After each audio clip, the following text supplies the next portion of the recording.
दीक्षा बहन, ओम शांति। ओम शांति सभी को। ओम शांति। हम बड़ौदा की बगिया में बहुत दिनों के बाद आज पुनः आपका मिलन हो रहा है। तो अभी का दिन, अरे बाल की बगिया का दिन कहेंगे, बार बार हो गया आपको आते हुए।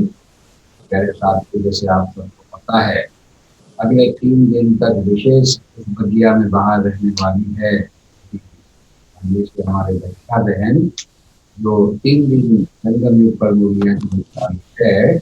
एक आप जाएंगे तो आज एक जरूरी है, तो आप उनको गहराई में आप ले जाएंगे तो ज्यादा समय न लेते आप सबको हमारे दीक्षा बहन की है। तो एक्सपीरियंस सेशन चला, उसके शुरुआती दौर में ही आपने अपना अनुभव बहुत सुंदर सुनाया था। जानकी के साथ बातें आज भी मुझे याद है, कुछ बातें तो ऐसे अनुभवी वक्ता आज हमारे साथ है। ठीक है, आप शुरू करें। ओम शांति। शुक्रिया आपने फिर से हमें ये मौका दिया है आपसे शेयर करने के लिए। और इस बारी जो है बाबा की मुरली के पर है, तो बहुत अच्छा रहता है मुरली पढ़ना, शेयर करना, उस पर मंथन करना। ये हमारा फेवरेट टॉपिक है। और 3 मुरलियाँ भाई ने चूज़ की है, तो लगातार हम 3 दिनों पर अलग दिन अलग अलग मुरली पर विषय मोरलेस संगम युग का है। तो आज की जो मुरली हम पढ़ने जा रहे हैं, मैं धीरे धीरे पढ़ूंगी और बीच में कुछ शेयर भी करूंगी, और भी कोई प्रश्न बीच में हो तो आप हमें पूछ सकते हैं। ठीक है। मुरली है 24/12/72 की, 24 दिसंबर 72। तो ये मुरली का टाइटल है संगम युगी श्रेष्ठ आत्माओं की जिम्मेवारी। इसमें बाबा ने कई बातें उठाई हैं। बाबा इसमें विधान, विदाता, विधि और बीच बीच में जो हमारे मंजिल तक पहुंचने में विघ्न जो आते हैं, वो क्यों आते हैं, कैसे उसको हम परिवर्तन करें, इसके बारे में बताया है। तो आप सब ध्यान से सुनेंगे। देखो, बाबा की मुरलियाँ ऐसे है कि जितना हम शांति से पढ़ते हैं, 1 बार 2 बार, और उसके ज़्यादा भी हो सकता है तो बहुत अच्छा है। तो उसकी गहराई में अपने आप जैसे गहराई में हम जा सकते हैं। तो मैं पढ़ती जाऊंगी, और जहाँ मुझे लगेगा कि कुछ शेयर करना है मैं करूँगी, और उसके बीच में अगर आपका कोई क्वेश्चन है तो आप पूछ सकते हैं। सभी विदाता, विधान और विधि को अच्छी रीति जान चुके हो। अगर विदाता को जाना तो विधान और विधि स्वतः ही बुद्धि में व कर्म में आ जाती है। अगर विदाता को जाना तो विधान और विधि स्वतः ही बुद्धि व कर्म में आ जाती है। विदाता द्वारा आप सभी श्रेष्ठ आत्माएं विधान बनाने वाले बने हो। ऐसा अपने को समझकर हर कर्म करते हो, क्योंकि इस समय तुम ब्राह्मणों का जो श्रेष्ठ कर्म है वही विश्व के लिए सारे कल्प के अंदर विधान बन जाता है। जो अभी हम करते हैं वो विश्व के लिए सारे कल्प के अंदर विधान बन जाता है। इस मुरली में बाबा ने नहीं बताया, पर अक्सर बाबा कहते हैं, देखो ब्रह्मा बाबा ने या जो भी बाबा के बच्चों ने हर सेकंड बाबा को याद किया, हर कर्म बाबा को याद किया, और याद में बाबा की कर्म किए तो उस कर्म की देखो पूजा अब तक भी होती है। तो एक तो वो प्रमाण है, और दूसरा जो कायदे कानून बनते हैं। आप ब्राह्मणों के कर्म इतने महत्वपूर्ण हैं ऐसे अपने हर कर्म को महत्वपूर्ण समझकर करते हो। हर कर्म करते ये स्मृति रहती है कि अलबेले होकर कर्म करते हो। कई बार हम देखते हैं ना, सुबह को 10-12 बजे तक तो बाबा की मुरली याद रहती है कर्म करते वक्त, और फिर शाम को भी याद आ जाती है जब नमाज शाम हो। पर दिन में क्या होता है कि कर्म में हम लग जाते हैं और बाबा की बातें भूल जाती है। संगम युग है, ये भूल जाता है। ऐसे बिल्कुल तो भूले ऐसा नहीं हो सकता है, पर वो थोड़ा बैक बर्नर पे चला जाता है। तो ये ना हो। बाबा कहते हैं हर कर्म करते ये स्मृति रहती है कि अलबेले होकर हर कर्म करते हो। हर कर्म करते ये स्मृति रहती है, अपने को विधान के रचयिता समझ के हर कर्म करना है। सभी रीति रस्म कब से और किनों द्वारा शुरू होती है, जो फिर सारे कल्प में चलते आते हैं। इस समय आप ब्राह्मणों की जो रीति रस्म रिवाज प्रैक्टिकल जीवन के रूप में चलता है, वो सदा के लिए अनादि विधान बन जाता है। सो बाबा कहते जो हमारा प्रैक्टिकल जीवन है वो सदा के लिए अनादि विधान बन जाता है। ऐसे समझकर हर कर्म करने से कभी भी अलबेलापन नहीं आएगा। इस विधि पूर्वक स्मृति स्वरूप होकर चलना है। इतनी बड़ी जिम्मेवारी समझकर कर्म करना है, ये स्मृति रहती है। संगम युग की यही विशेषता है जो हर एक श्रेष्ठ आत्मा को जिम्मेवारी मिली हुई है। ऐसे नहीं कि किन विशेष आत्माओं की जिम्मेवारी है, हम उन्हों के बनाए हुए विधान पर चलने वाले हैं। नहीं, हर एक आत्मा विधान बनाने वाली है। इस निश्चय से हर कर्म की संपूर्ण सिद्धि को पा सकेंगे। सिर्फ दादियों के लिए है, बड़ों के लिए है, ऐसे नहीं। बाबा कहते हैं हर एक आत्मा विधान बनाने वाली है। अगर ये हमें समझ है, ये निश्चय है, इस निश्चय से हर कर्म की संपूर्ण सिद्धि को पा सकेंगे। क्योंकि अपने को विधान के रचयिता समझकर हर कर्म यथार्थ विधि से करेंगे। यथार्थ विधि की संपूर्ण सिद्धि अवश्य प्राप्त होती है। यथार्थ विधि की संपूर्ण सिद्धि अवश्य प्राप्त होती है। सिद्धि को पाने के लिए सिर्फ एक बात बुद्धि में स्पष्ट आ जाए तो सहज ही विधि को पा सकते हैं।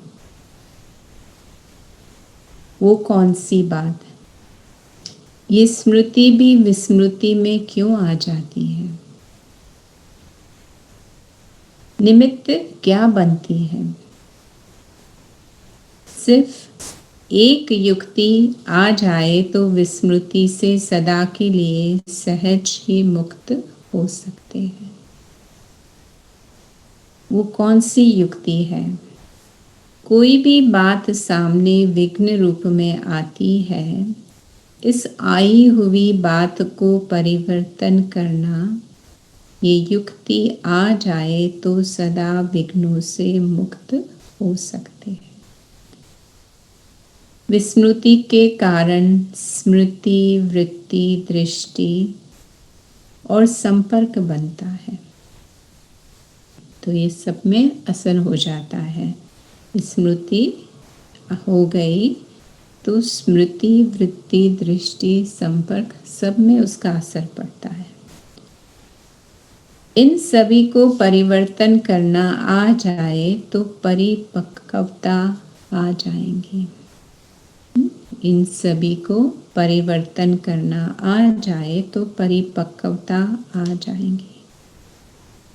कोई भी व्यर्थ स्मृति आती है, देह व देह के संबंध, देह के पदार्थों की स्मृति आती है, जो ही यथार्थ स्मृति को विस्मृति के रूप में लाने के निमित्त बनती है। अगर देह की स्मृति को, देह के संबंध, देह के पदार्थ की स्मृति को परिवर्तन करना आ जाए तो परिपक्व स्थिति नहीं बन जाएगी। से बाबा पूछ रहे हैं, अगर देह की स्मृति को, देह के संबंध को, देह के पदार्थ की स्मृति को परिवर्तन करना आ जाए तो परिपक्व स्थिति नहीं बन जाएंगे। ऐसे तो वृत्ति व दृष्टि को परिवर्तन करना आ जाए, संपर्क व परिवर्तन करना आ जाए तो संपूर्णता के समीप आ जाएंगे ना। परिवर्तन करने का तरीका नहीं आता है। सो बाबा बच्चों से पूछ रहे हैं, देह की दृष्टि के बजाय देही की दृष्टि परिवर्तन करना, व्यक्त संपर्क को अव्यक्त अलौकिक संपर्क में परिवर्तन करना, साधारण वृत्ति को अलौकिक वृत्ति में परिवर्तन करना। तो बाबा 2-3 बातें बता रहे हैं। देह की दृष्टि के बजाय देही की दृष्टि में परिवर्तन करना, ना शरीर की कनेक्शन से नहीं पर आत्मा के कनेक्शन से। व्यक्त संपर्क को अव्यक्त अलौकिक संपर्क में परिवर्तन करना, साधारण वृत्ति को अलौकिक वृत्ति में परिवर्तन करना, इसी में ही कमी होने से संपूर्ण स्टेज को नहीं पा सकते हैं। देखना चाहिए, बाबा कह रहे चेक करें, देखना चाहिए कि प्रकृति में भी परिवर्तन करने की शक्ति है। साइंस प्रकृति की शक्ति है। जब प्रकृति की शक्ति साइंस वस्तु को 1 सेकंड में परिवर्तन कर सकती है। मिसाल के तौर पे बाबा बता रहे, गर्म को शीतल, शीतल को गर्म बना सकती है। साइंस में ये शक्ति है ना, गर्म वातावरण को शीतल और शीतल वातावरण को गर्म बना देती है ना। आप सबको शायद वहाँ पंखे की ज़रूरत होगी या एसी की ज़रूरत पड़ती होगी, और यहाँ अभी सर्दी के मौसम चल रहे तो यहाँ हीटिंग की ज़रूरत पड़ती है। तो कैसे प्रकृति में वो परिवर्तन लाते ना, ठंडी जहाँ होती है तो वहाँ गर्मी, और फिर जहाँ गर्मी होती है वहाँ ठंडी ला सकते हैं। गर्म वातावरण को शीतल और शीतल वातावरण को गर्म बना देती है। प्रकृति की पावर वस्तु को परिवर्तन कर सकती है। प्रकृति की पावर वस्तु को परिवर्तन कर सकती है। गर्म वातावरण को शीतल और शीतल वातावरण को गर्म बना देती है। तो परमात्म शक्ति या श्रेष्ठ आत्मा की शक्ति अपनी दृष्टि वृत्ति को परिवर्तन नहीं कर पाती। तो आज बाबा क्वेश्चन के ऊपर क्वेश्चन पूछ रहे हैं बच्चों के ना, बच्चों की बुद्धि को टटोल रहे हैं कि ये सब साइंस के द्वारा हो सकता है, तो आप क्यों नहीं कर सकते? आप तो इस साइंस के भी रचयिता हो ना। अपनी ही वृत्ति, अपनी ही दृष्टि परिवर्तन न करने के कारण अपने लिए विघ्न रूप बन जाते हैं। बाबा बता रहे हैं, अपनी ही दृष्टि वृत्ति को परिवर्तन न कर सकने के कारण अपने लिए ही विघ्न रूप बन जाते हैं। जबकि प्रकृति आपकी रचना है, आप तो मास्टर रचयिता हो ना। तो सोचो जब मेरी रचना में ये पावर है और मुझ मास्टर रचयिता में ये पावर नहीं हो, ये श्रेष्ठ आत्मा के लक्षण है। रचना रचयिता से ज़्यादा पावरफुल हो। तो साइंस में ये पावर है और हम मास्टर रचयिता में ये पावर ना हो, तो ये क्या कहेंगे? क्या ये श्रेष्ठ आत्मा का लक्षण है? आज प्रकृति की पावर 1 सेकंड में जो चाहे वो प्रैक्टिकल में करके दिखाती है। इसलिए आज की भटकी हुई आत्मा परमात्म शक्ति, ईश्वरीय शक्ति व साइलेंस की शक्ति को का प्रैक्टिकल सबूत रूप में अर्थात प्रमाण रूप में दिखाने वाले हैं।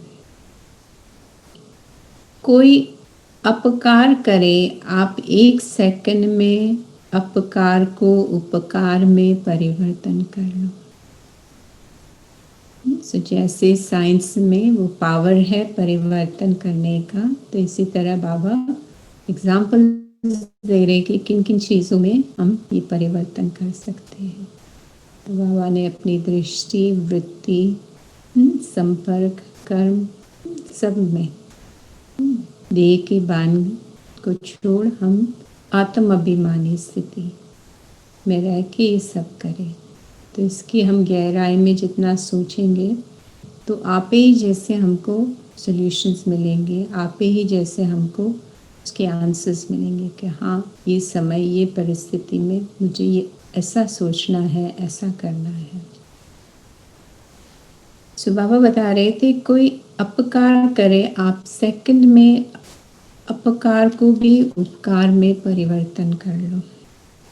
कोई अपने संस्कार व स्वभाव के रूप में आपके सामने परीक्षा के रूप में आवे, लेकिन आप सेकंड में अपने श्रेष्ठ संस्कार एक की स्मृति से ऐसी आत्मा के प्रति भी रहमदिल संस्कार व स्वभाव धारण कर सकते हो।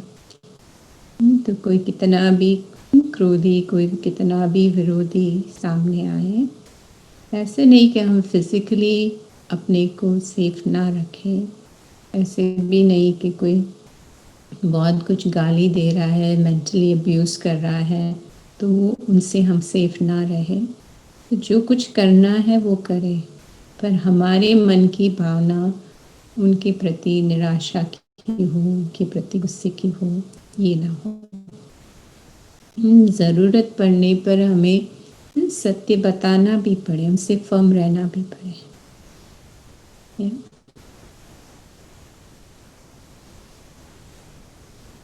कोई देहधारी प्रति सामने, कोई देहधारी दृष्टि से सामने आए, आप 1 सेकंड में उनकी दृष्टि को आत्मिक दृष्टि में परिवर्तन कर लो।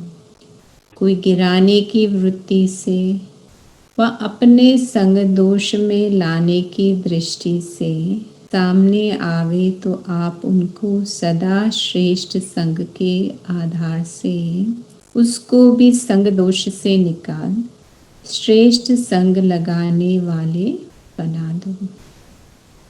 ऐसी परिवर्तन करने की युक्ति आने से कब भी विघ्न से हार नहीं खाएंगे। सर्व संपर्क में आने वाले आपकी इस सूक्ष्म श्रेष्ठ सेवा पर बलिहार जाएंगे। सर्व संपर्क में आने वाले आपकी इस सूक्ष्म श्रेष्ठ सेवा पर बलिहार जाएंगे। जैसे आप आत्माओं को परिवर्तन करते हो तो बाप के लिए शुक्रिया गाते हो, बलिहार जाते हो, ऐसे सर्व संपर्क में आने वाली आत्माएं आप लोगों का शुक्रिया मानेंगी। एक ही सहज युक्ति है ना, वैसे भी कोई भी बात, कोई दृश्य, कोई भी चीज़ परिवर्तन तो होनी ही है। तो हम नए को भी बताते हैं ना, साइकिल का लेसन सुनाते ही सुनाते ना कि परिवर्तन तो सब कुछ होना ही है। तो बाबा बता रहे हैं कि कोई भी बात, कोई भी दृश्य, कोई भी चीज़ परिवर्तन तो होनी ही है। ये ड्रामा ही परिवर्तनशील है। Change is inevitable, but change is also beneficial. परिवर्तन जो है वो जीवन का नियम है, पर परिवर्तन हमारे लिए कल्याणकारी है। लेकिन जैसे लोगों को कहते हो कि विनाश तो होना ही है, मुक्ति धाम में तो सभी को जाना ही है, लेकिन अगर विनाश के पहले ज्ञान योग के आधार से विक्रम विनाश कर देंगे तो सजाओं से छूट जाएंगे। जाना तो है ही, फिर भी जो करेगा सो पाएगा। इस प्रकार हर बात परिवर्तन होनी ही है। लेकिन जिस समय आपके सामने वो बात विघ्न रूप बन जाती है, उस समय अपनी शक्ति के आधार से 1 सेकंड में परिवर्तन कर दिया तो उस पुरुषार्थ करने का फल आपको प्राप्त हो जाएगा। परिवर्तन तो होना ही है, लेकिन सही रूप में, श्रेष्ठ रूप में परिवर्तन करने से श्रेष्ठ प्राप्ति होती है। तो देखो बाबा कह रहे परिवर्तन तो होना ही है, पर जितना हम समझ से, मोहब्बत से कर लेते हैं, डर के मारे से नहीं, मजबूरी से नहीं, और ये भी ध्यान रहे दिखावे के लिए नहीं। कईयों का पुरुषार्थ होता है, जो अंदर खोखले होते हैं ना, वो दिखावा बहुत करते हैं, में वो अहंकार रहता है सूक्ष्म, क्योंकि वैसे खालीपन है ना, तो दिखाते कि हम कितना जल्दी उठ रहे हैं, हम कितनी बार मुरली पढ़ते हैं, ये तो वो दिखावे का पुरुषार्थ हमारा न हो। नियम भी निभाने हैं, जितना हो सके संगठन में भी करना है, पर हमारा पुरुषार्थ एकदम गुप्त हो। और बाबा जैसे आगे भी मुरली में बता रहे कि समय हमारा शिक्षक ना बने, हम समझ से कर लें, क्योंकि अगर अभी हम समझ से, मोहब्बत से करते हैं तो हमारे मार्क्स जमा होते हैं, नहीं तो क्या होगा, हमारे मार्क्स जमा नहीं होंगे। तो बाबा बता रहे कि परिवर्तन तो होना ही है। समय के आधार पर परिवर्तन हुआ तो प्राप्ति नहीं होगी। समय हमें मजबूर करेगा, समय हमारा शिक्षक तो बनना ही, अगर बाप को नहीं बनाया तो समय बनेगा। जो विघ्न आया समय प्रमाण जावेगा जरूर, लेकिन समय के पहले अपने परिवर्तन की शक्ति से पहले ही परिवर्तन कर लिया तो इसकी प्राप्ति आपको हो ही जाएगी।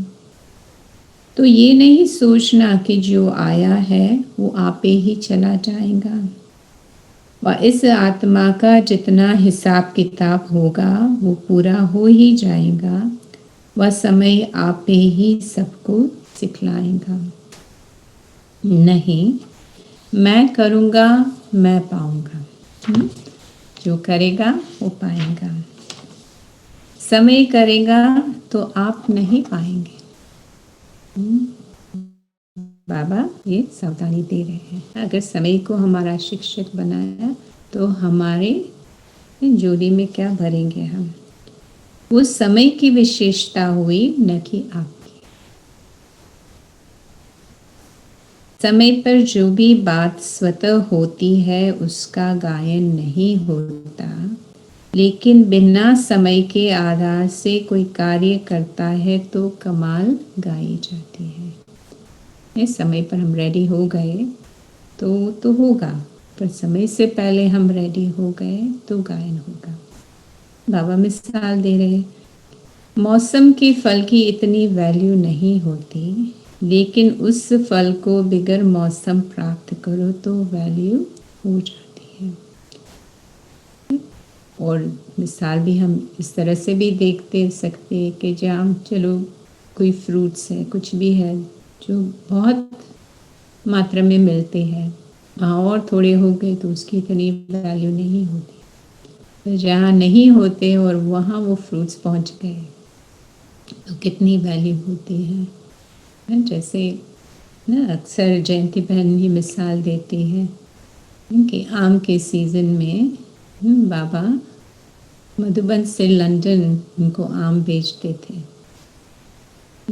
तो भारत में ही आम बेचना इतना वैल्यूबल शायद न हो, क्योंकि सभी जगह मिलता है, तो लंदन में नहीं मिलता था उस दिनों में इतना। तो बाबा याद करके बच्चों को विदेश में भी बेचते थे, तो कितना महत्व हो गया। तो एक हुई मौसम के समय कोई फल निकला, और दूसरा कि भाई जहाँ नहीं है, जहाँ ज़रूरत हो और हम हासिल हो गए। मौसम के फल की इतनी वैल्यू नहीं होती, लेकिन उस फल को बिगर मौसम प्राप्त करो तो वैल्यू हो जाती है। तो समय आपे ही संपूर्ण बना देगा, ये भी नहीं। संपूर्ण बन समय को समीप लाना है। समय हमें संपूर्ण बनाए नहीं, पर हम संपूर्ण बन गए, माना अब समय आ गया। सोचना हम कौन सी कैटेगरी में हैं। जैसे अभी मार्च से लेकर हर जगह लॉकडाउन, सेमी लॉकडाउन चलता ही रहता है।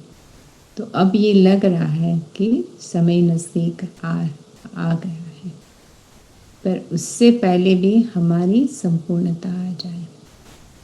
जितना भी थोड़ा समय बाकी है, वी आर स्टिल फॉर्चुनेट कि अभी थोड़ा समय है, तो इतना हम डीप पुरुषार्थ कर ले। समय रचना है, आप रचयिता हो। रचयिता रचना के आधार पर नहीं होते हैं। रचयिता रचना को अधीन करते हैं, तो ऐसे परिवर्तन करने की शक्ति धारण करो। आज एक छोटी सी मशीनरी चीज़ को कितना परिवर्तन कर देती है। बिल्कुल बेकार चीज़ काम वाली बना देती है, पुरानी को नया बना देती है।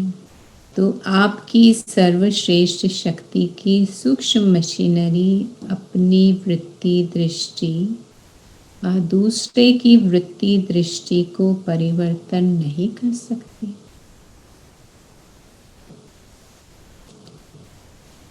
फिर ये कब भी मुख से न निकलेगा कि ये हुआ, कोई बहाना नहीं लगाएंगे।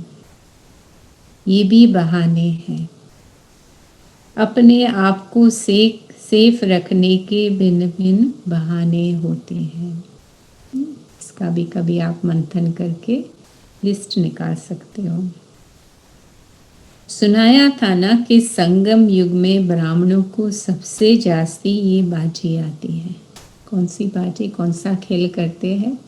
बहाने बाजी। बहाने ऐसी चीज़ है कि जो जिस चीज़ का आप बहाना देते हैं ना, आपको कई मौके मिलेंगे वो चीज़ को प्रैक्टिकल में होने के। फिर आप कहेंगे, सोचेंगे, देखो मैं कह रहा था ना मेरे से ये नहीं होगा। पर मूल बात होती है अपने सम्मान की कमी या समझ की कमी, या समझ है पर आलस्य है, अलबेलापन है, इसलिए हम नहीं करना चाहते।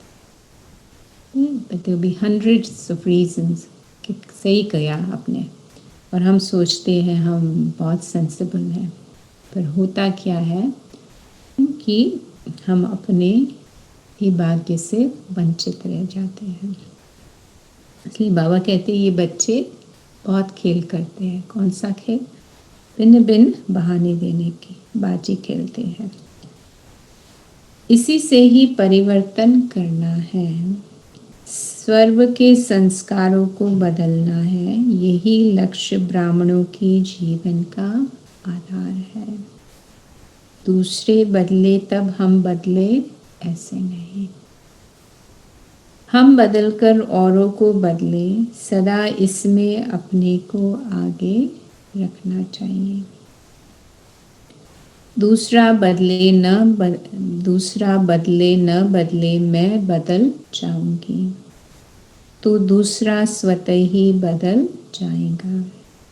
तो आप बदलने वाले हो, विश्व को परिवर्तन करने वाले हो, न कि कोई बात में स्वयं परिवर्तन होने वाले हो। ऐसा लक्ष्य सदा स्मृति में रखते हुए अपने आप को परिपक्व बनाओ।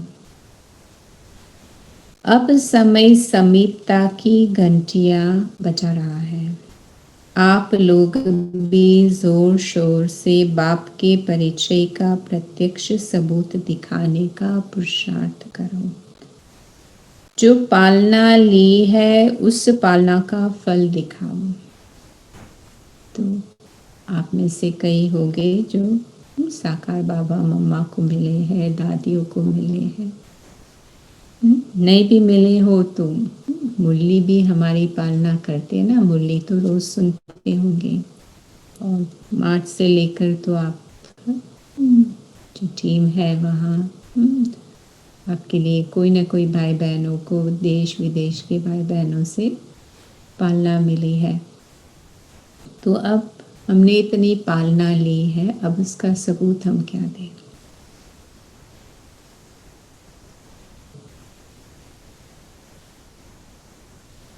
आप लोग भी जोर शोर से बाप के परिचय का प्रत्यक्ष सबूत दिखाने का पुरुषार्थ करो। जो पालना ली है उस पालना का फल दिखाओ।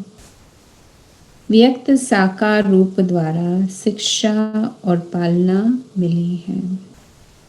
अव्यक्त रूप द्वारा भी बहुत ही शिक्षाओं की पालना मिली है। अब कौन सा समय है? अब कौन सा समय है? अभी तक पालना ही लेना है या पालना का फल दिखाना है? अभी तक पालना ही लेना है या पालना का फल दिखाना है? अब तो ड्रामा का ये पाठ ही दिखा रहा है। जैसे सतयुग में माँ बाप पालना कर राजभाग्य के अधिकारी बनाकर, राज्य भाग तख्त नशीन बनाकर राज तिलक दे अर्थात जिम्मेवारी का तिलक दे स्वयं साक्षी हो देखते हैं। साथ होते भी साक्षी हो देखते हैं। ये एक और इंटरेस्टिंग बाबा तरीका बता रहे हैं साक्षीपन का। साथ होते भी साक्षी हो देखते हैं। तो ये विधान भी कहाँ से शुरू होगा? अब भी बाप दादा इस विश्व सेवा के जिम्मेवारी का तिलक दे स्वयं साक्षी हो देखते हो। साक्षी है ना? बाबा बता रहे हैं साक्षी है ना? साथ होते भी साक्षी है। अभी का वर्ष और भी साक्षी बनने का है। ये अव्यक्त रूप का मिलन व्यक्त द्वारा भी कब तक? बाबा ने 72 से ये बात बता रहे हैं। तो कितने सालों तक बाबा ने अव्यक्त से पालना की। चलो 2-3 साल से नहीं हो रही है इस तरह से जैसे हम आदती थे, और उसके पहले 2-3 साल से कुछ तरीका भी बदलता गया। कितने सालों तक बाबा ने पालना दी। शुरू में तो बाबा हर एक को पर्सनली भी मिलते थे, ग्रुप्स को भी मिलते थे।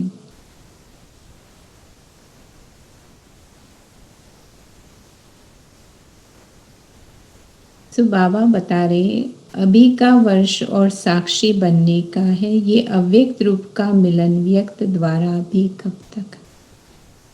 इसलिए इस नए वर्ष में अव्यक्त स्थिति में स्थित कराने की व अनुभव कराने की ड्रिल सिखला रहे हैं। जो अव्यक्त बन अव्यक्त बाप से अव्यक्त मिलन मना सके। कोई भी पाठ सदा एक जैसे नहीं चलता, बदलता है आगे बढ़ाने के लिए।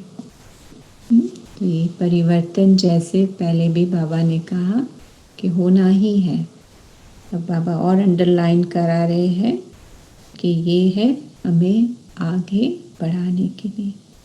तो अब बाप दादा विशेष व्यक्त रूप से अव्यक्त मुलाकात करने का सहज वरदान दे रहे हैं।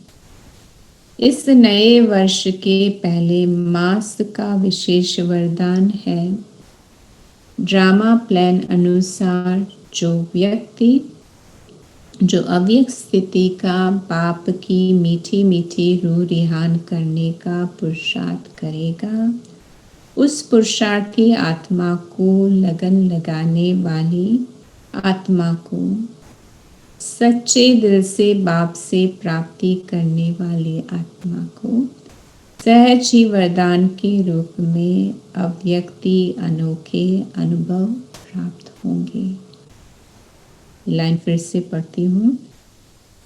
सो बाबा बता रहे, इस नए वर्ष के पहले मास का विशेष वरदान, पहले मास को विशेष वरदान है, ड्रामा प्लान अनुसार जो अव्यक्त स्थिति का बाप से मीठी मीठी रूह रिहान करने का पुरुषार्थ करेंगे, उस पुरुषार्थी आत्मा को व लगन लगाने वाली आत्मा को सच्चे दिल से बाप से प्राप्ति करने वाली आत्मा को सहज ही वरदान के रूप में अव्यक्ति अनोखे अनुभव प्राप्त होंगे। इसलिए अब व्यक्त द्वारा अव्यक्त मिलन भी समाप्त होता जाएगा। ये इशारा बाबा 70 से कर रहे हैं। फिर क्या करेंगे? जो क्या करेंगे? मिलन नहीं मनाएंगे। अल्पकाल की मिलन के बजाय सदा काल की मिलन के अनुभवी बन जाएंगे। ऐसे अनुभव करेंगे जैसे बिल्कुल समीप सम्मुख मिलन मना रहे हैं। समझा? इस नए वर्ष में हरेक की लगन के प्रमाण कई अलौकिक अनुभव हो सकते हैं। हरेक की लगन के प्रमाण कई अलौकिक अनुभव हो सकते हैं। इसलिए विघ्न विनाशक बन लगन में मगन रहना। लगन से ये विघ्न भी अपना रूप बदल लेंगे। विघ्न नहीं अनुभव होंगे, लेकिन विघ्न विचित्र अनुभवी मूर्त बनाने के निमित्त बने हुए दिखाई देंगे।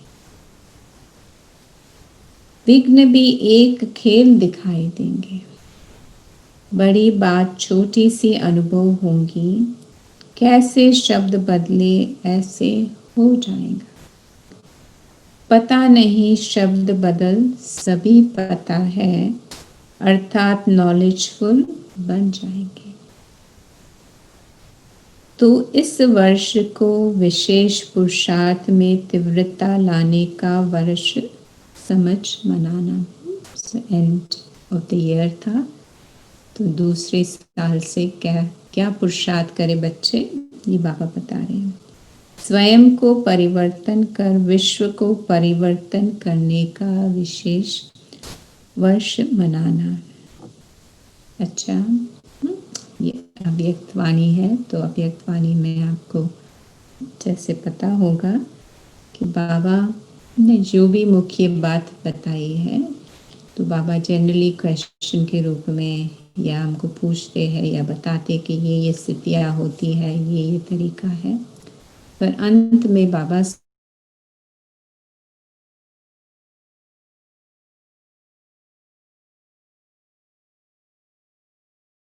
और विधाता को जानने वाले तीव्र पुरुषार्थी परिवर्तन करने वाले परिपक्व आत्मा को बाप दादा का याद प्यार और नमस्ते।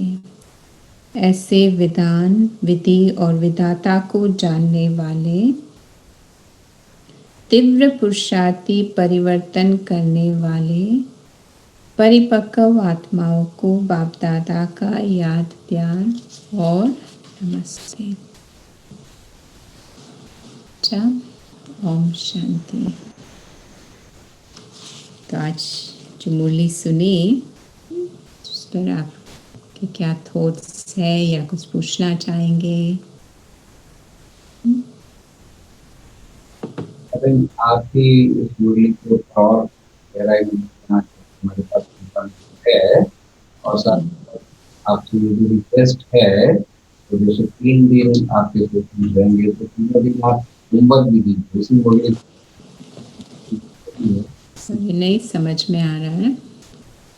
अभी जो मुरली चली आपने पढ़ी तो उसी मुरली में से आपको रिक्वेस्ट है 3 दिन आप होमवर्क भी दीजिए। ये जो ग्रुप है पूरा लगभग 50 आत्माएं है तो ये तीव्र पुरुषार्थी ग्रुप है। आप जो होमवर्क देंगे कल वो सारा दिन उस पर फोकस करेंगे और कल आप थोड़ा पूछेंगे भी किसने होमवर्क किया। सब करते हैं तो आपको और आनंद भी आएगा और ध्यान भी जाएगा सबका। तो आप कुछ होमवर्क कीजिए, हम सब मिलकर के वो करेंगे। कल फिर दूसरा, परसों फिर तीसरा। तो होमवर्क आप पूछना भी है, देना भी है जी। ओके। तो इस मुरली को पढ़ते सबसे पहले थैंक्स। आपके साथ साथ हमारा भी ये मुरली का अध्ययन हो गया और ये मुरलियाँ शुरू में कई पढ़ी थी जब ज्ञान में चले सारी मुरली रिवाइज कर ली। पर अच्छा है संडे के दिन भी रिवाइज होती है और बीच बीच में ऐसे पुरुषार्थ करने का मौका भी मिलता है।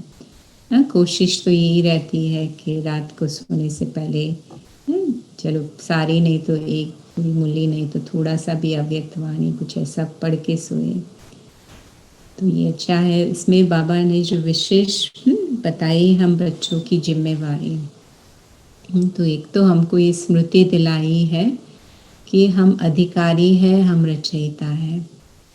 तो हम छोटी छोटी बातों में उलझ जाते हैं या जो हमारे सामने विघ्न आते हैं तो बाबा ने ये बताया कि कैसे हम अपनी दृष्टि वृत्ति को परिवर्तन करें। पहले तो ये निश्चय रहे कि बाबा ने ये हमें लायक समझा है इसलिए चुना है। और बाबा ने ये भी बताया इस मुरली में कि सिर्फ बड़ों की जिम्मेवारी नहीं है ना, हम छोटे बन के फिर पिछली गली से निकल जाते हैं तो ऐसा ना करें। हम इक्वली जिम्मेवार हैं और अभी हम देखते हैं कि हमारे अपने यज्ञ में गिनी चुनी दादियाँ रही हैं, राइट। तो जो भी जिसने भी जितनी पालना ली है तो अब हमारा समय है वो देना। और दूसरा बाबा ने इस बात से जो मैंने पिकअप किया इस मुरली से कि भाई परिवर्तन इज एब्सोल्युटली नेसेसरी और परिवर्तन होना ही है, पर समय हमारा शिक्षक ना बने। हमें बाप को अपना शिक्षक बनाना है और अपनी जो बाबा ने समझ दी है उस समझ के अनुसार हम अपने जीवन को बनाएं। वरना समय आएगा तो मजबूरी से हमें सब कुछ छोड़ना पड़ेगा, मजबूरी से हमें करना पड़ेगा, तो उसमें हमारा जमा नहीं होता है। जमा कब होता है? जब हम समय से पहले कर लें ना। बाबा ने कहा जो बिना मौसम के अगर कोई ऐसा अच्छा फल मिल गया तो उसकी कितनी वैल्यू होती है। आप आम के सीज़न में एक सेंटर में सारे ही भाई बहनों ने सोचा कि आज एक टुकड़ा भर के आम भेज दे तो उसकी इतनी वैल्यू होगी। बट बिना मौसम के कोई एक टुकड़ा भी लाएगा तो कितनी वैल्यू होगी। इस तरह से। और दूसरा बाबा ने परिवर्तन के बारे में बताया, साइंस की बात। एक तो मौसम कैसे चेंज होता है साइंस के साधनों से। दूसरा मुझे जो मिसाल अच्छा लगा कि भाई ना जैसे कई मशीन्स ऐसे होते हैं कि आप रिसाइकलिंग चीज़ें डालो उसमें, रिसाइकल चीज़ें और बाहर कुछ और बन के आती है। यहाँ हम देखते हैं ना, अभी शायद भारत में भी कई जगह ऐसे होते कि एक तरफ कचरा उठाते, मशीन में चर्न होता है और कुछ और बन के आता है। तो इसी तरह कोई बात जब तकलीफ़ की आती है, कोई बात जो मुश्किल लगता है, तो हम अपने को ये बाबा की बातें याद करें कि अब इसमें हमें क्या करना है। तो ये आपका एक होमवर्क होना हो सकता है कि जो बाबा ने कहा ना, अपकारी पर भी जो अपकारी है उसके पर भी उपकार करना है। तो कोई ऐसा टेस्ट करने वाला, कोई ऐसा वैसा बोलने वाला, ऐसे वैसा अपने को दिखाने वाला आपके सामने आए और आपके अंदर वो सहनशीलता, वो धैर्यता रहे। तो माइंड यू, मैं ये नहीं कह रही हूँ कि हम रॉन्ग चीज़ों को सहन करें, कि कुछ नहीं बोले, पर जिस तरह से बोले, जब बोले और किसको सुनाए, ये हमें ध्यान रखना है। कई बार हम सहनशीलता का मतलब ये सोचते बस हम अन्याय होता है होने दो, चुप रहना।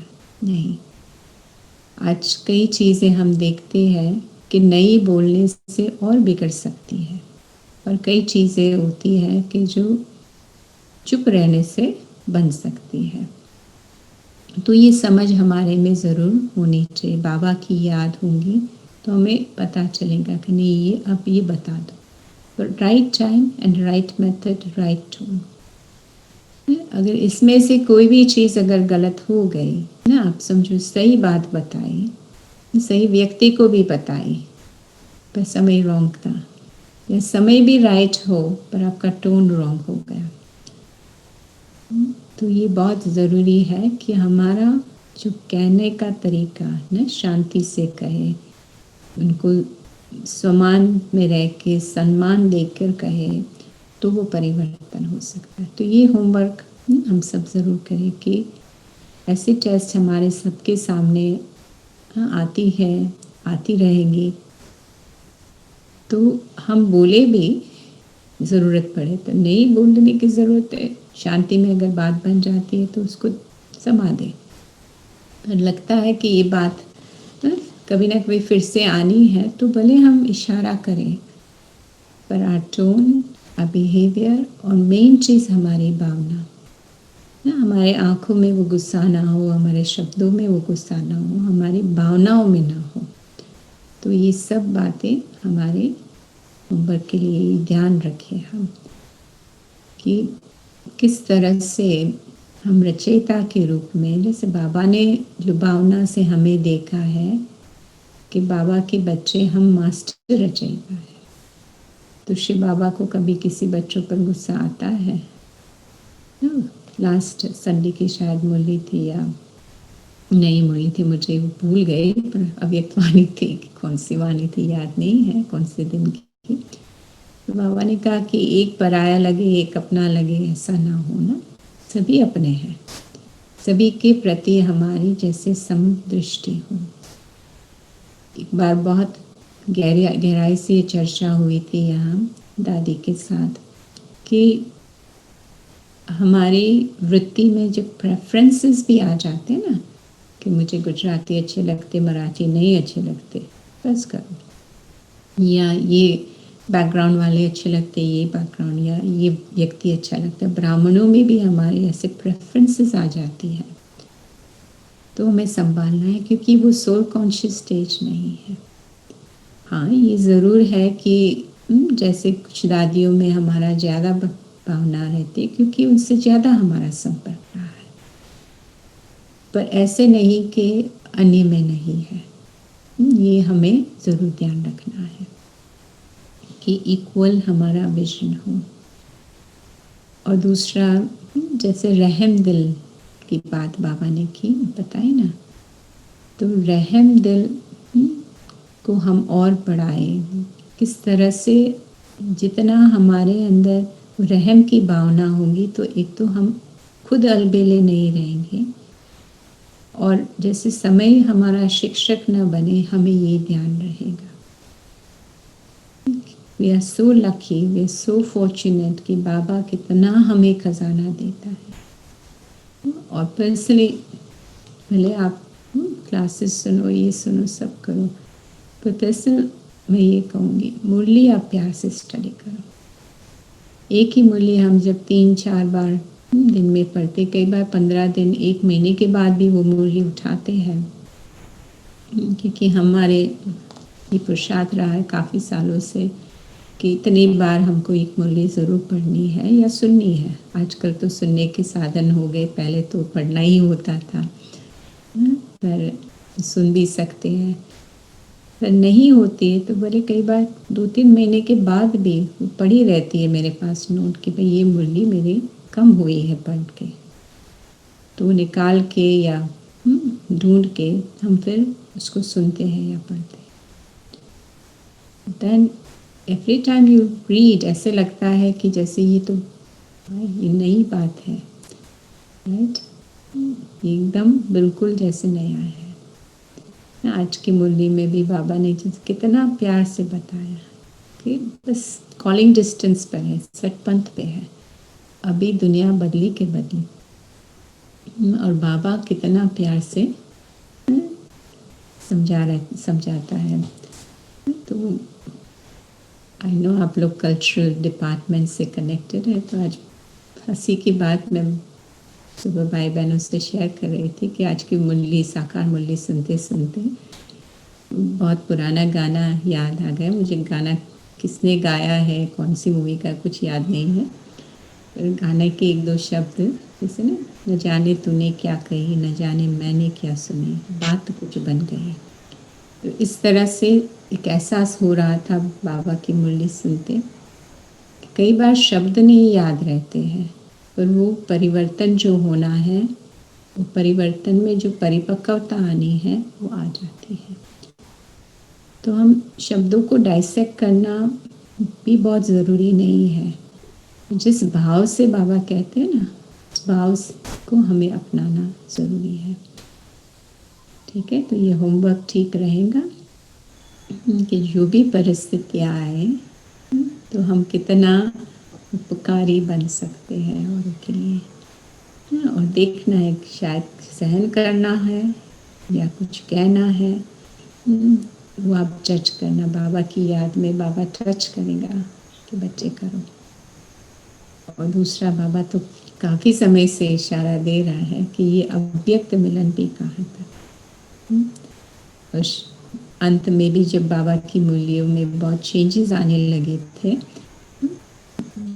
जैसे तरीका मिलने का चेंज हो रहा था, तो बाबा उस समय भी फिर से मन कर रहे थे कि अव्यक्त वतन तो खुला है ना, अब जब चाहो तब आ जाओ, जब मर्जी, जितनी मर्जी, आपको कोई रिबन लेनी नहीं पड़ेगी, आपको कोई बुकिंग करनी नहीं पड़ेगी, कोई पुरुषार्थ नहीं। तो ये अभ्यास हम बढ़ाएं। सेवा में तो हम रहते हैं, औरों को तो देने का ध्यान रहता है, घर में सेवाएं करते हैं, पर अपने लिए पुरुषार्थ के लिए क्या। और ये भी नहीं कह रहे कि 6-6 घंटा आप योग में बैठो ना, अगर आपसे होता है, कर सकते हो, वेल एंड गुड, हमारे लिए भी कर लेना। बट जो हमारी अवेयरनेस है, जो स्मृति है, उस हमारा जो चित्त है, उसको हम शुद्ध करते हैं, ये ज़रूर हमारा ध्यान रहे। ठीक है, और कुछ पूछना है, कहना है? ठीक है, वैशाली बहन को पूछना, आप अच्छे वैशाली बहन। किसी एक बहन ने पहले हैंड रेस किया था, एंजल या ऐसा। आज मुरली में ये आया ना कि यह ड्रामा ही परिवर्तनशील है, तो इसका थोड़ा विस्तार करेंगे। मीन्स ड्रामा फिक्स होता है और ड्रामा ही परिवर्तनशील है, दोनों में क्या फर्क है? माना एक सीन तो दोबारा रिपीट नहीं होती है ना, 1 सेकंड जो पास हो गया वो फिर से पास होगा ना। जैसे शायद कल की मुरली में बाबा ने कहा कि इसको हम नाटक नहीं कह सकते हैं। नाटक ऐसे जो स्टेज परफॉर्मेंसेस होते हैं, जो हम नाटक देखने जाते थे ज्ञान से पहले, तो उसमें अगर एक एक्टर बीमार होगा तो दूसरा उसका रोल बजाता है, या समझो वही एक्टर भी बजाता है, पर दिन में अगर फ्यू परफॉर्मेंसेस है या वही परफॉर्मेंस फिर दोबारा होता है, तो उसकी लाइंस वो सेम तो नहीं होंगी ना, वो भी थोड़ा डिफरेंट डिफरेंट हो जाएंगी। तो इस तरह से बाबा कहते हैं ये मूवी की तरह है ना, एक बार शूट हो गया है तो फिर वो शूटिंग चलती रहती है, पर एक सीन दूसरे से नहीं मिलती है। और दूसरा कि हर हमेशा हमारे को सुख रहे ये नहीं हो सकता, हर हमेशा दुख रहे ये भी नहीं हो सकता है। तो विशेष अभी जबकि हमें दुख की कोई भी बात सामने आती है, दुख ना कहे हम अपने लिए, पर कोई ऐसी मुश्किल घड़ी सामने आती है तो हम ये याद रहे कि that will also go, this will also pass. ये बहुत सहज युक्ति है पर बहुत इफेक्टिव युक्ति है। पर ये भी जैसे आज हमारा पुरुषार्थ अच्छा है तो हम लापरवाह भी ना हो जाए, हम बेपरवाह भी ना हो जाए कि बस हम तो पहुंच गए, नहीं, कल को बदल सकता है, कल हमारी मानसिक स्थिति कुछ भी हो सकती है। इसलिए जितना हो सके जब हमारी सही अवस्था है उसको और हम जमाएं, ताकि फिर कभी ऐसी बात आए तो वो जो पुण्य जमा है वो साथ में आ सकता है। ठीक है जी। डॉक्टर साहब, हेलो। ओम शांति। ओम शांति। सारी मुरली सुनाई, बहुत अच्छा सुनाया।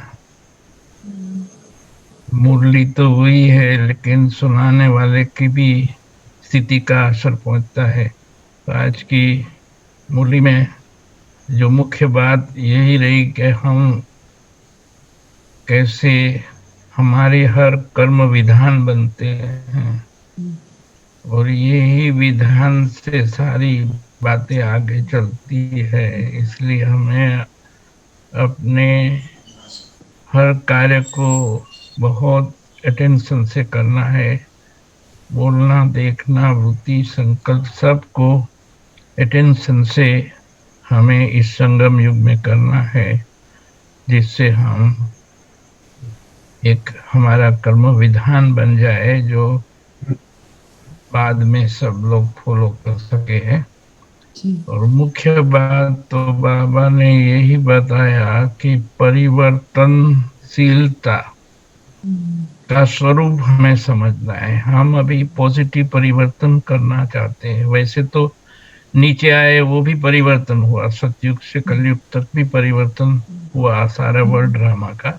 लेकिन अभी हमें शिव शक्ति बन के, शिव बाबा से शक्ति लेके पूरी ऐसी शक्ति चाहिए जिससे हम परिवर्तनशील तो बने लेकिन हम औरों का भी परिवर्तन कर सके। हमारे संकल्प, वृत्ति, दृष्टि, कृति सब ऐसी होनी चाहिए शक्तिशाली कि जो दुनिया वाले कुछ उल्टा बनाने के लिए आए हम उनको सुलटा बना दे। यही विशेष रूप से बाबा ने आज हम सबको बताया है। तो इसका अभ्यास करना है।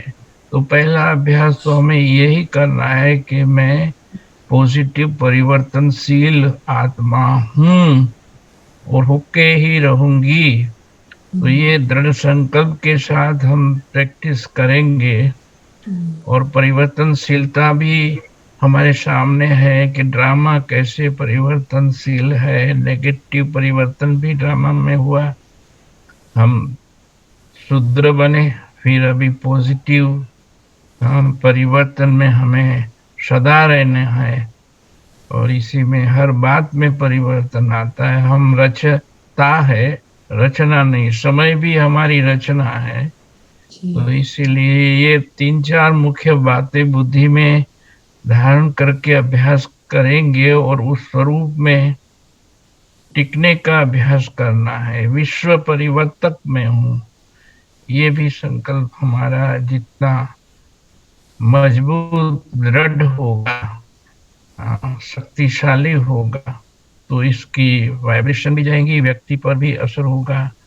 तो मैं समझता हूँ हमें आज कल तक ये अभ्यास करना है और अपने परिवर्तन रूप को और विश्व के परिवर्तन रूप के निर्माता हम हैं, ये विजुलाइज करें हम, और ये विजुलाइजेशन से हमारा स्वरूप बन जाएगा, ऐसा मैं समझता हूँ। Thank you. जी।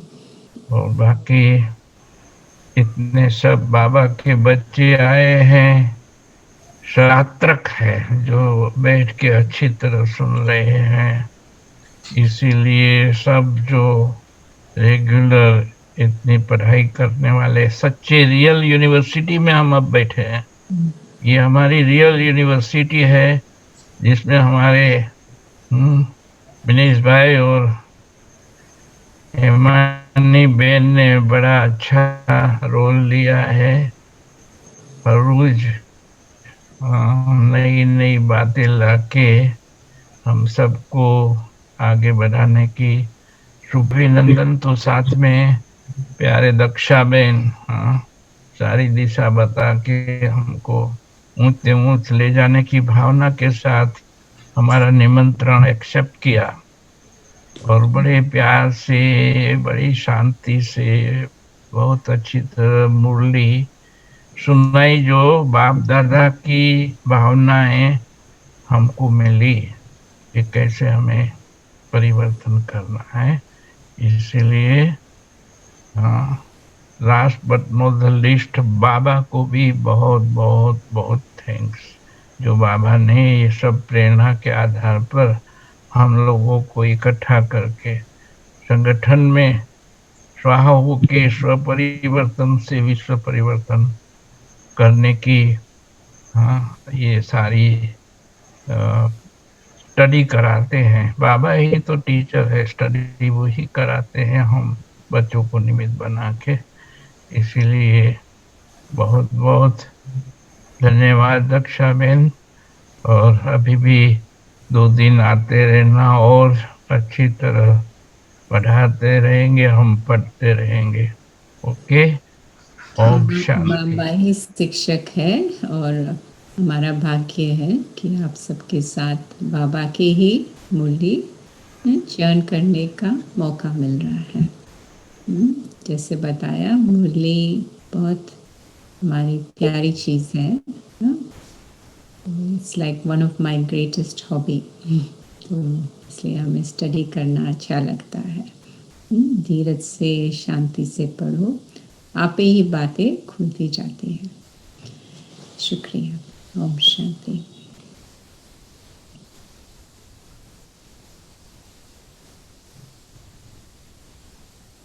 संतोष भाई को कुछ कहना है क्या? संतोष भाई, हाँ बोलिए। हमारे हर काम में विधान बनते हैं, इसके कुछ एग्जाम्पल क्या हो सकते हैं?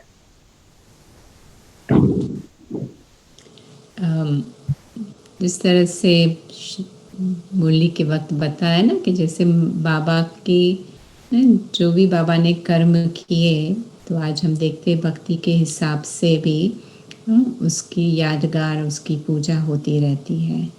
पर जैसे आज कायदे कानून जो भी बनते हैं, तो उसमें हम क्या देखते हैं कि इक्वालिटी हो, जस्टिस हो, फेयरनेस हो। तो मोस्टली ये कायदे कानून का यही बेस रहता है कि जो राइट है, जिसका हक है, उसको मिल के रहे। तो बाबा भी हम बच्चों को क्या सिखाता है कि बच्चे कभी किसी का जो राइट है तो वो उनको दे के हम रहे। कई बार हम जैसे बाबा बच्चे कहते हैं ना कि धीरज रखो। कई बार होता है कि भाई ये बात तो मेरे हिस्से में आनी चाहिए थी, पर इनके हिस्से में कैसे चली गई। तो कर्मों की गुह्य गति से बाबा ये सिखाते हैं कि उनका शायद पक गया होगा समय कि भाई वो उसको फल मिल रहा है, आपको नहीं मिल रहा है। मे बी आप ज़्यादा लायक हो पर मिल उसको रहा है। तो हम धीरज रखें, हम समझ रखें, राइट, कि इस कायदे कानून में इनइक्वालिटी नहीं हो सकती है। आज नहीं तो कल हमारे कर्मों का हमें भुगतना पड़ेगा, या अच्छे कर्म किए हैं तो उसका हमें फल मिल के रहेगा। तो बाबा हमें ये सिखाते हैं कि सबके प्रति शुभ भावना रखो, इक्वालिटी की नज़र रखो, जैसे अभी मुरली में कुछ शब्द हिंदी में आते हैं, तो उसका जब ट्रांसलेशन होता है तो थोड़ा चेंज करते हैं। जैसे फॉर इंस्टेंस काला शब्द है, राइट? तो बाबा की दृष्टि तो बाबा के सब बच्चे सेम है। भाई जो नया अगर कोई सुन ले, कहेंगे कि भाई हमें काला नहीं बनना है, तो कईयों के शरीर का रंग ही काला होता है, राइट? तो इंग्लिश में हम उसको फेयर एंड अगली, आई मीन ब्यूटीफुल एंड अगली ट्रांसलेशन करते हैं, ताकि उनके सम्मान को ठेस ना पहुँचे। क्योंकि बाबा का कोई ये तरीका तो नहीं है, बाबा का कोई भाव तो ये नहीं है। रियलिटी में जब बाबा कहते हैं गोरा और श्याम, का मतलब पावन और अपवित्र। तो इस तरह से कैसे ना, विशेष करके जब हम भारत से बाहर आते हैं तो ये बात बहुत मायने रखती है कि हमारी विजन सबके लिए। कई बार हम बाबा के बच्चों में भी सुनते हैं, तो हमें हमारे लिए हम क्या कह सकेंगे कि भाई सबसे ईजीएस्ट थिंग सेवा का या बेस्ट थिंग सेवा का है कि हमें ये ब्रिज बनना है, but sometimes is the hardest. क्योंकि हम वेस्टर्न कल्चर को भी समझते हो, भारतीय कल्चर को भी समझते, क्योंकि बचपन में हम भारत में रहे हैं, काफ़ी साल तक वहाँ रहे, और इतने ही साल से उससे ज़्यादा अभी हम विदेश में रह रहे हैं। पर कभी हम जैसे माइंड नहीं करना मेरी भाषा, पर जो हकीकत में हम सुनते हैं तो कहते हैं कि तो गोरियों च नैनसू समझ पड़ते, ये तो वेस्टर्नर ने, उनको क्या पता चलेगा। और कई बाबा के बच्चे जब हम वेस्ट में देखते कि वो भारतवासी, तो भक्ति कहाँ छूटती है उनकी, लोकलाज कहाँ छूटती है। हकीकत भी है कुछ हद तक, पर दोनों बातें हमारे लिए सुनना बहुत मुश्किल होता है। तब हम सोचते हैं कि भाई इनको भी फेयरनेस मिले, इनका भी अधिकार। और पर्सनली आई फील कि अंत में जो भगवान की ग्लोरिफिकेशन होनी है, जब ये तेरा मेरा देश विदेश, भारत ईस्ट वेस्ट, ये सब मिट जाएगा, यहाँ तक कि हम बीके हैं, ये भान भी मिटेगा।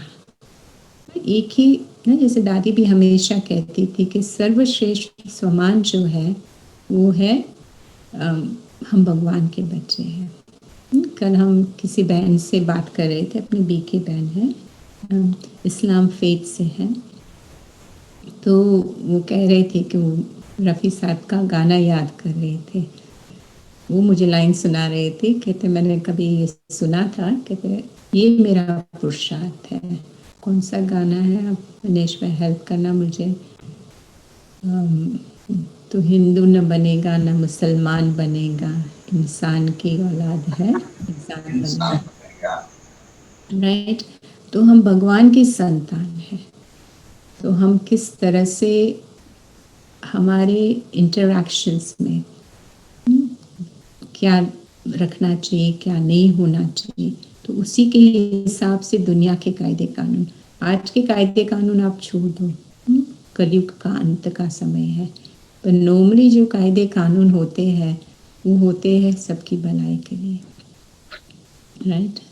वो भलाई अब हमने चाहिए तो फिर उन लोगों को भी समझ में आए कि ऐसे सिस्टम रखने। हम लोग नेचुरली कर रहे, कोई लिखत नहीं है, कोई बुक्स नहीं है। चलो हमारा ब्रह्मा कुमारी इसका कॉन्स्टिट्यूशन वगैरह है, पर इन आर इंटरैक्शन इज नेचुरल, कोई हम बुक्स को रिफ़र करके नहीं कर रहे हैं, फिर वहाँ उसके बुक्स बनते हैं। तो इन एसेंस में ये समझती हूँ कि इस तरह से बाबा कहते हैं आप जो विधि अपनाते हो, जो विधान, जैसे आपके कर्म होते हैं वो फिर विधान का रूप ले लेता है कि this are the right actions, ऐसे आपको सोचना चाहिए, ऐसे आपको करना चाहिए। अगर कोई आप ऐड करना चाहो, डिपेंडिंग ऑन द टाइम, आप कर सकते हैं। थैंक यू दक्षा बहन जी। देखिए, आपको जानकर ये बात की खुशी होगी कि ये जो अव्यक्त मूल्यों का सत्संग चला है, तो पहले वक्ता आप है। अच्छा। तो हाँ, और आप है तो उसकी वजह भी है, क्योंकि आपसे जितनी भी हमने बातें की, जितनी बार फोन से कहो या फोन पे मिलना हुआ, तो हमने इस बात को पकड़ लिया कि आपका मुरली से कितना प्यार है। जैसे आपने बात को रखा, लेकिन हमने इस बात को पकड़ा था, अनुभव किया था, समझा था, और उसी के आधार से आप पहले वक्ता हो।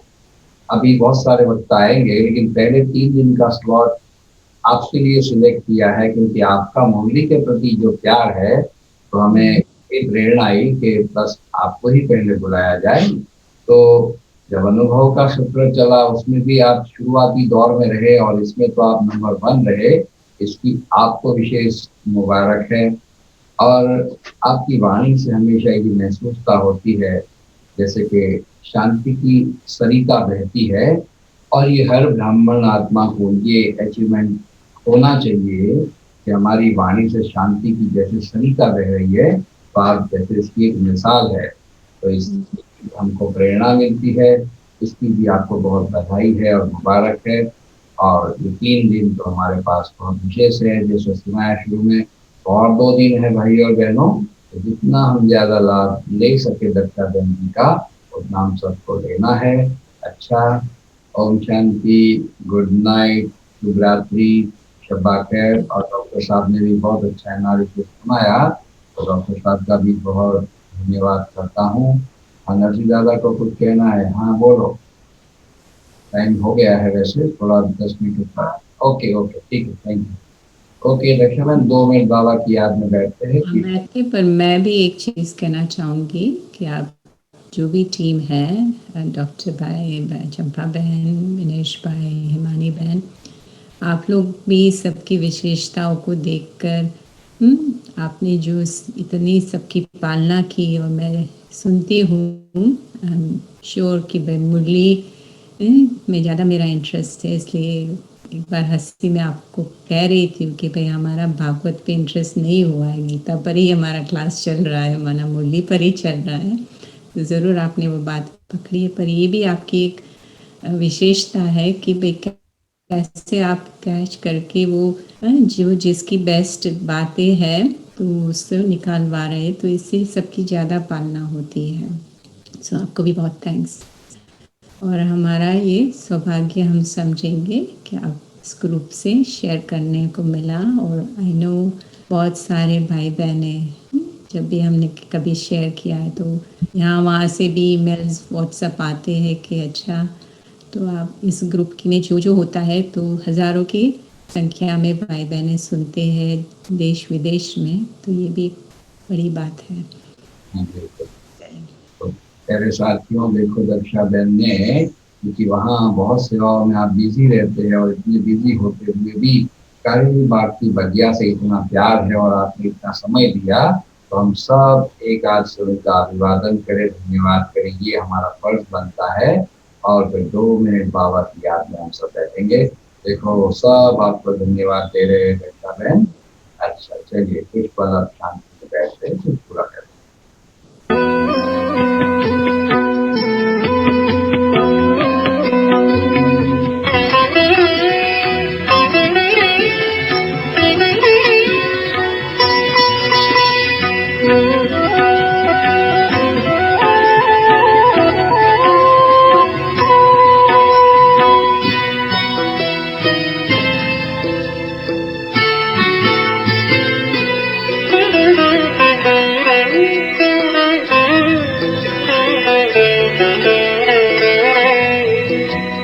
ज्योति बिंदु की किरणों से जगमग है जग सारा, ज्योति बिंदु की किरणों से जगमग है जग सारा।